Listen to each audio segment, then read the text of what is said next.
My sister managed to convince our parents to transfer the house to her, and I could practically hear the victory in her laugh. Now you're homeless, she sneered. I thought she had one. But then the lawyer spoke up, a smirk on his face. Actually, that house was never theirs to give, he said. When my sister heard who the real owner was, she froze in shock. I was standing in the living room, watching my sister grin smugly. She had her arms crossed, her head slightly tilted, that same self-satisfied smirk on her face. She always wore that expression when she thought she'd won. Looks like you're out of luck, she taunted, dragging out the words. Mom and Dad signed the house over to me this morning. It's mine now. I felt like the floor dropped out from under me. This was my childhood home, the place where I learned to walk, where we celebrated birthdays, where I had long late-night chats with my mom in the kitchen. And now my sister was standing there, grinning as she told me I had no place to go. She even laughed, enjoying the moment like a victorious queen. You should have been smarter, she added, her voice dripping with superiority. You should have seen this coming. I couldn't believe it. My eyes turned to my parents, searching for some defense, for some hint of remorse, but my mom wouldn't even look at me. My dad just sighed, rubbing his forehead, avoiding my gaze. They had willingly handed it over. Why would you do this? My voice shook, but I fought to stay calm. Why would you give her the house? You know I live here. You know I've been the one taking care of everything. Finally, my mom glanced at me, but there was no apology in her eyes, only exhaustion. She's family, she said, her voice flat. She's family too, I snapped. This is my house, just as much as it is yours. My sister snorted. She corrected, not anymore. I had done everything for this house. When Dad got sick, I was the one taking him to appointments. When Mom couldn't make ends meet, I stepped up. I had spent my time, my money, and my energy keeping this place together. And now my sister, who had never once done anything for anyone, had just taken it from me. I clenched my fists. This isn't over, I warned her.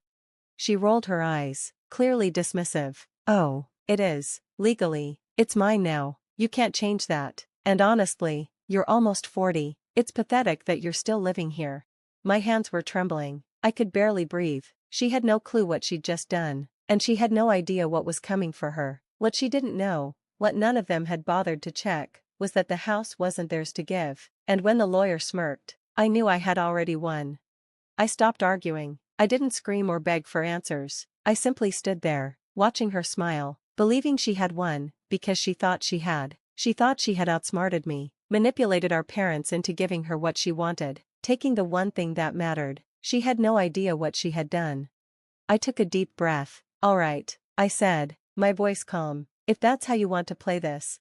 Her smile faltered, just for a second, but she quickly recovered. Oh, it's not about how I want to play, she said confidently. The paperwork's done. You can cry all you want, but you can't change legal ownership.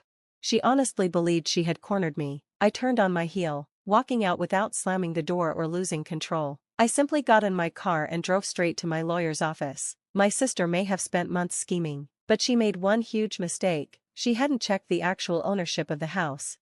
Mr. Reynolds, my lawyer, was an older man who had seen it all. When I told him what happened, he leaned back in his chair, folding his hands across his stomach. Let me get this straight, he said slowly. Your parents signed the house over to your sister? I nodded. This morning? He asked. I nodded again. And they think they had the legal right to do that? He pressed. I nodded once more. That's when Mr. Reynolds smirked, a slow, knowing smile that told me I was about to win. Actually, he said, tapping his pen against his desk, that house was never theirs to give. A chill ran down my spine. What do you mean? He opened his drawer, pulled out a thick folder, and placed it in front of me. Want to know who actually owns the house? I stared at him, my heart pounding. He opened the file and pointed to a document. You do. I blinked. What? Your grandfather left it to you in his will, he explained. He slid the paper closer to me. Legally, that house has been yours since he passed away. Your parents never owned it. They had the right to live there, but they didn't have the right to transfer ownership. I couldn't believe what I was hearing. All these years, I'd assumed my parents owned the house. It never even occurred to me to check the deed, but my grandfather, who had always favored me over my sister and had seen the kind of person she was, had left the house to me, and my sister had no idea. I exhaled slowly. So what happens now? Mr. Reynolds' smirk widened. Now, we have some fun. My sister's world is about to crumble. I didn't go home that night. I stayed with a friend and let my lawyer handle things. The next morning, he filed a cease and desist order, preventing my sister from making any changes to the property. No selling, no renovations, no moving in. That's when she called me. I didn't answer the first 3 times. On the 4th, I picked up. "What the hell did you do?" she screamed. I leaned back in my chair. "What do you mean?" She was furious. "The lawyer called me. He said I can't touch the house. He said it's not mine." I let the silence stretch just long enough to make her sweat before I responded. "That's because it never was." She went silent. "You really should have checked the ownership before you pulled that stunt," I continued, "because legally, that house has been mine for years." "No," she whispered, "that's not possible." "Oh, it is," I said. "I have the papers to prove it. Grandpa left it to me, not Mom and Dad, and certainly not you." Her breath hitched, and I could practically hear her scrambling for an explanation. No, that's a lie. Mom and Dad, they didn't own it." I interrupted. "They thought they did, but they were wrong." I heard a small gasp on the other end, whether from shock or rage, I couldn't tell. "Now," I said calmly, "you have 2 choices. 1, admit you made a mistake, back off, and we pretend this never happened. Or 2, I paused, you push your luck, and we take this to court." "You wouldn't," she whispered. I laughed. "Oh, I absolutely would, and if this goes to court, you'll lose." For the first time, my sister had nothing to say. She had spent so long manipulating people, twisting our parents against each other, playing her games, but now, she realized she had already lost. The next morning, my sister stormed into my lawyer's office. She yelled, she threatened, and even tried to claim that I had stolen the house. Mr. Reynolds remained calm, letting her dig her own grave.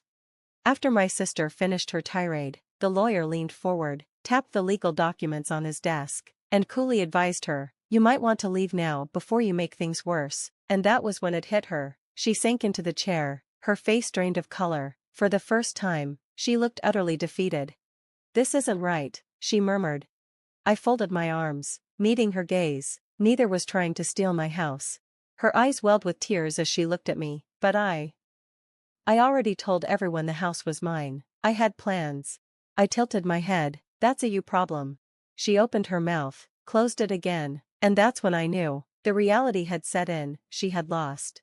For the next few days, my sister went radio silent. No texts, no calls, no nothing. I thought maybe, just maybe, she had finally accepted her defeat. I should have known better. People like her don't just give up, they find a new way to hurt you, and I was about to find out just how low she could go. It all started with my parents. One morning, they showed up at my door, knocking like they still had some claim to the place. I could have ignored them, but I knew they wouldn't leave until I faced them. So, I opened the door. My mom shot me a look as if I had betrayed her. "How could you do this to your sister?" I let out a bitter laugh. "Are you serious? She's family." My dad muttered, shaking his head. "You're really going to throw her out over some paperwork?" I stared at them, trying to process their complete lack of self-awareness. "A paperwork issue?" I echoed. "She tried to steal my house." "She didn't steal it," my mom retorted sharply. "We gave it to her." "And you had no right to do that," I countered. "You're giving away something that never belonged to you in the first place." They didn't answer because they knew deep down that I was right, but my mom wasn't done yet. She softened her voice, playing the victim, and said, "Look, your sister made a mistake, okay? But that doesn't mean you should punish her, just let her stay." I almost laughed in her face. "Let her stay? In my house?" "Yes," my dad chimed in, crossing his arms. "It's not like you're married or have kids, you don't need all this space." "Oh," I said, a sarcastic smile on my face. "So this is what this is about. You've decided I don't deserve the house. My sister, the golden child, needs it more than I do, and you think I'm supposed to just accept that?" I took a deep breath to calm my boiling anger. "Let me make this clear, she's never setting foot in this house again, and neither are you." When the day for the hearing arrived, I walked into the courtroom with my lawyer, calm and collected. She arrived, all smug and confident, clearly sure the judge would side with her. For the first 5 minutes, she maintained her act, explaining how our parents had given her the house, how I was making things difficult, how I was being petty. The judge listened, and then my lawyer stood up, revealing the truth. He pulled out the actual deed to the house, proving I was the rightful owner. He showed the will from my grandfather, confirming that the house had been left to me, and then he dropped the bombshell: my sister had filed a fraudulent eviction notice. The judge's face hardened. Miss, are you aware that filing false documents is a serious crime? My sister's face drained of color. You filed an eviction notice against the legal owner of the property, the judge continued. That is fraud. My sister stammered, glancing at my parents, but for the first time, even they couldn't help her. She had lost, and this time, she was losing everything. The courtroom fell silent. My sister looked like she was about to faint. My parents sat frozen, pale as ghosts. The judge tapped her pen against the desk, her gaze fixed on my sister. Miss, she said, you knowingly submitted false documents in an attempt to remove the rightful owner from their home. That's a criminal offense. My sister opened her mouth, but no sound came out. The judge continued, I'm ruling in favor of the defendant. The house legally belongs to him. Furthermore, I'm referring this case for criminal charges of fraud and perjury. That was it. The moment everything fell apart for her, she turned to me, panic in her eyes. You wouldn't let them charge me, would you? I leaned back in my chair, arms crossed. Why shouldn't I? Tears welled up in her eyes. I didn't mean. I wasn't trying to hurt you, I tilted my head, my voice steady. You laughed at me when you thought you won. You told me I had nowhere to go. She fell silent. She knew I was right. The judge closed the case, dismissing my sister's false claims and confirming that she would face an investigation for fraud. But I wasn't finished. My parents still needed to be held accountable for their part in this. After the hearing, they cornered me outside. My mom was crying, her eyes pleading. You can't do this to her.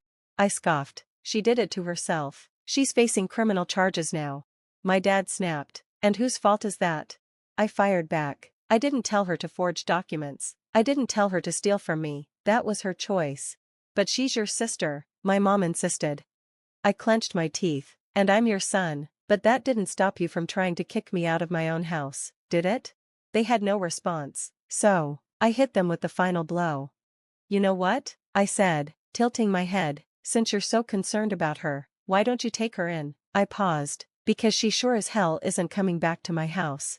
My mom gasped. You wouldn't.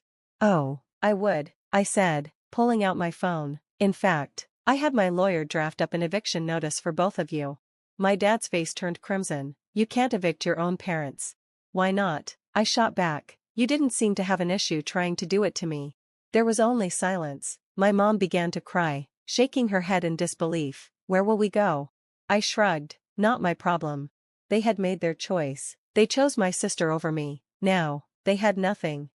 The eviction went through. They fought it, but had no legal ground to stand on. They packed up and left, moving into a tiny apartment on the outskirts of town. As for my sister, she faced charges. The court didn't go easy on her, either. She ended up with a hefty fine and a criminal record. And the best part? Her perfect image, the one she used to manipulate everyone, crumbled. People now talked about how she tried to steal from her own brother and failed miserably. The sweetest revenge. I still live in my house. It's quiet now, peaceful, no more fights, no more betrayal, just me, finally enjoying what was always meant to be mine. My parents and sister? I don't hear from them much, but now and then, I get updates. My sister is struggling to find work. My parents regret their choices. They whisper about how they lost everything. And you know what? I don't feel bad, not even a little. They tried to destroy my life, and all they did was ruin their own. Thanks for watching. Stay stunned. See you next time.